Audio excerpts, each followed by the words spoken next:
The Secret to a Happy Life Part 2. Here we go. So to reach out to a friend and ask her to take a walk instead of spending 2 more hours on your laptop this weekend on Saturday afternoon. Establish some routines with the people who are most important to you. A regular phone call or a coffee every Saturday with someone you really want to be sure you see regularly, or meeting somebody at the gym or having lunch with a coworker. The other thing we can do is liven up those long-standing relationships, particularly like the people we live with.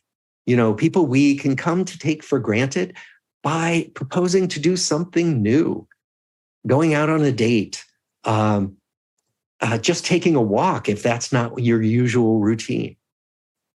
The other thing that we know works to help people, particularly who aren't as connected to others as they want to be, is to connect around shared interests. So volunteer in the community to do something that you care about. It might be a gardening club, it might be a bowling league, it might be a political cause, but to do something that you care about, because then you're with other people who care about the same thing. And that's a natural place to start conversations that can lead to ongoing relationships. And finally, get more comfortable striking up casual conversations. That's something we can learn to be more comfortable with, almost like exercising a muscle. So now I would like to ask you to do one of these things, to make one of these choices that we can make every day. I'd like you to make that choice right now. Here's my challenge to you.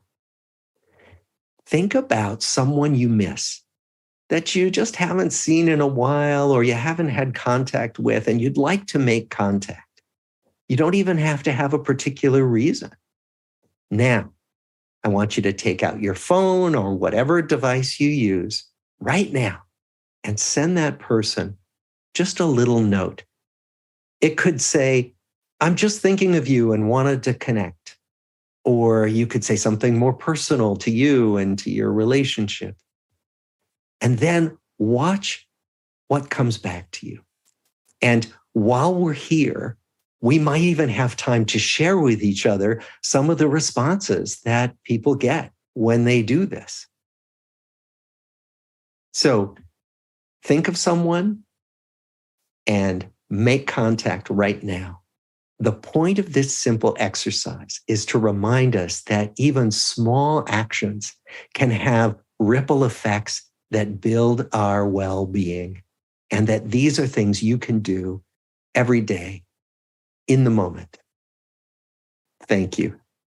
One way I'd love to kick things off, Bob, you mentioned at the top of the conversation, the top of your talk rather, that you run this Harvard study of adult development and gave us sort of a snippet of what that is. But could you tell us a little bit more about the study? What does it track? Why did it start? Who's in the study today? Absolutely. The study started in 1938, and it started with 2 groups, a group of Harvard College undergrads, and it started with a group of inner city boys who were in elementary school or middle school from really disadvantaged, troubled families. And each study was trying to look at how people can take healthy developmental paths. And so the idea was not to study what goes wrong in our lives, but what goes right in our lives and some of the factors that contribute to helping things go well in human development. Needless to say, we started out with boys, all males, but we've added women. We have more than half women now, and we've added the second generation. So we started out with 724 people. Now we have over 2,000 people in our study, and we're still collecting data today. Wow.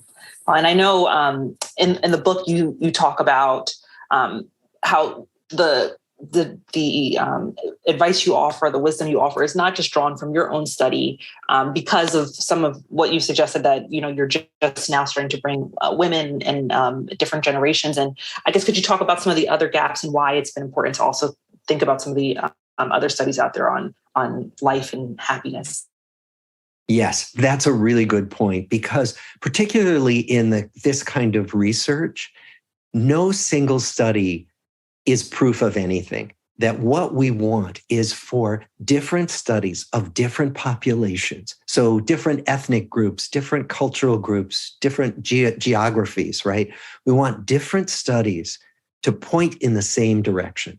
And that's why I'm here, and I can tell you with confidence, many studies point to all these same benefits of relationships. And I know you touched on the health element in your talk, and shared that there is data that reveals that there's a strong connection between happiness and health. And what have you specifically found related to happiness and health outcomes? What we find is that happiness turns out to make us age more slowly and keep us able longer. So the diseases of aging that happen to all of us happen later.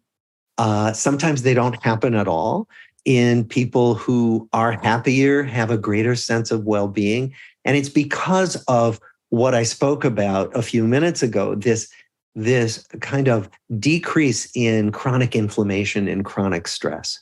And so what we find is that, and we can't guarantee that any one person is going to stay happier or live longer if they have better relationships, but we find that there are these ingredients, just like taking care of your health, not smoking, not abusing alcohol or drugs, exercising regularly, getting regular health care, having access to health care.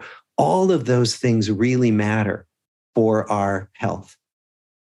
And you start the book with a question. You say, if you had to make one life choice right now to set yourself on the path to future health and happiness, what would it be? And from hearing your talk today, we know that the right answer to that question is to build more warm connections. But I want to ask you about the use of the word choice there, and understanding more about whether or not having warm connections is a choice that we make, or to put it another way, are there qualities that each of us have that maybe make us more social people, and that these are just baked into our personalities? Can we decide to be a person who makes connections? That's a really important point, because we differ. We are all different in how much connection we want and benefit from.